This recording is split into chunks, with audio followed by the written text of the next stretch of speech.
Dan Perry here with another Dan on Tech Active Directory video for Northeast State Community College.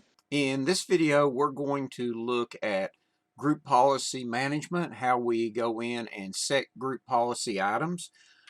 So if we look at our group policy management editor, we know that we've got the two categories, the computer configuration and user configuration.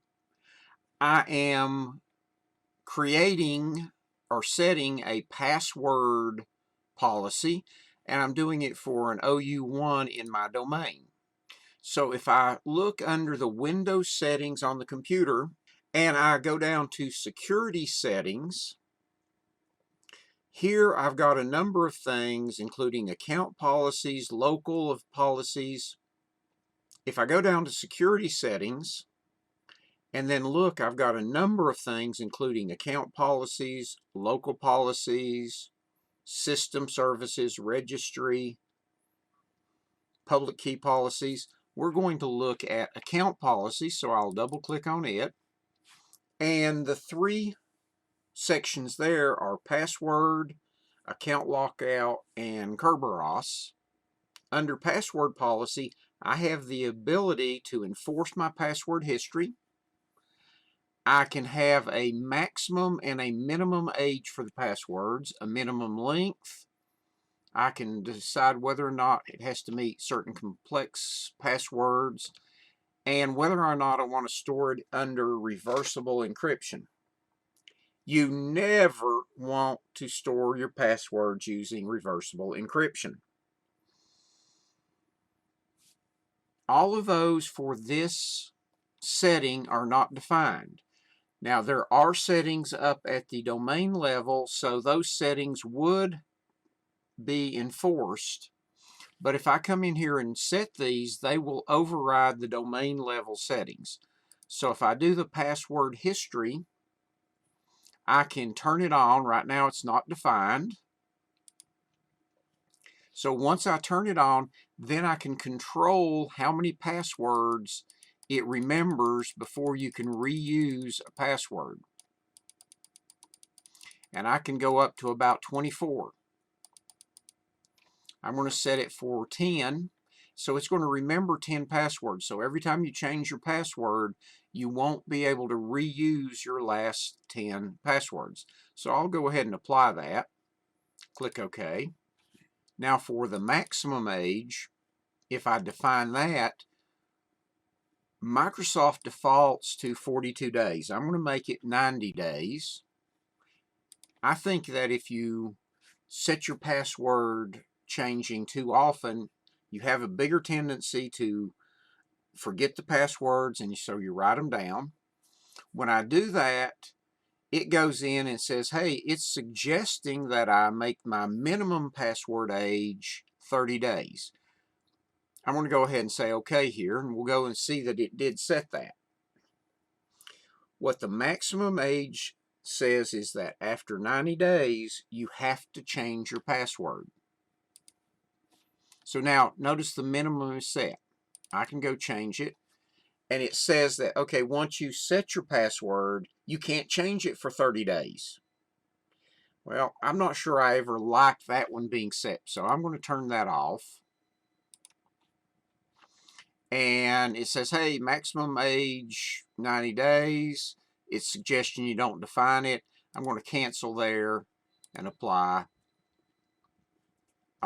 It's making that suggestion, so I'm going to do the OK here and see what it says. And now it's changed that maximum to not defined. So some of these settings work together. I'm going to go back and change my maximum age and make it 90. Go ahead and let it set the 30-day suggestion. Click OK. Come down to my age, and I'm going to make it 0. So I'm going to define it, but make it 0. So now they can change their password right away if they did. The reason for the minimum more than anything else is if somebody knows it keeps the last 10, to keep them from changing it 10 times in a row and then reusing a password. So maybe set it to 1 day. Your minimum length is how long the password has to be. Now it's going to inherit that 8 character from the domain level, but I can set that. And if I want a longer length, I would never set it less than 8. But I'm going to make this group have a 12 character or longer password. So when they change or set their password, it has to be 12 characters or longer. The complexity requirement, this is an enable or disable. So if you define it, you can turn it on and off. Turning it on means that they have to have letters, numbers, and special characters, upper and lowercase letters in their password. The last setting here is the reversible encryption. If you use that, then the way the passwords are stored, they can be decrypted. You should never use those. If that is turned off, which it is by default, those passwords are stored in a hash that cannot be reversed. So I'm going to leave that one. I'm going to come down to account lockout policy.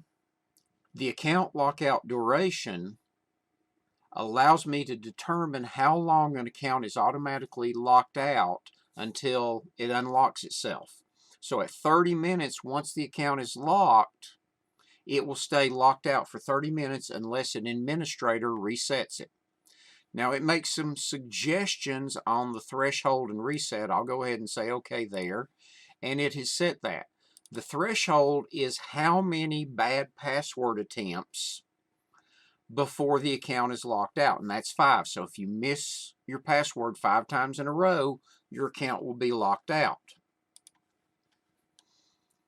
The counter is how long before it resets that since the last bad password, and that's 30 minutes by default when you set it. You can make it 5 minutes, leave it 30. What this says is if there is a bad password, it remembers that for 30 minutes. So if I do a bad password, then 15 minutes later do a bad one, then 15 minutes later do another bad one, it thinks there have only been 2 bad ones because it only remembers what has happened in the last 30 minutes. That really slows down somebody trying to brute force a password. Under the security, the last thing is the Kerberos, and the Kerberos settings deal with how a computer authenticates. I would not adjust those. I would leave the domain level settings for those. The domain level settings are normally good.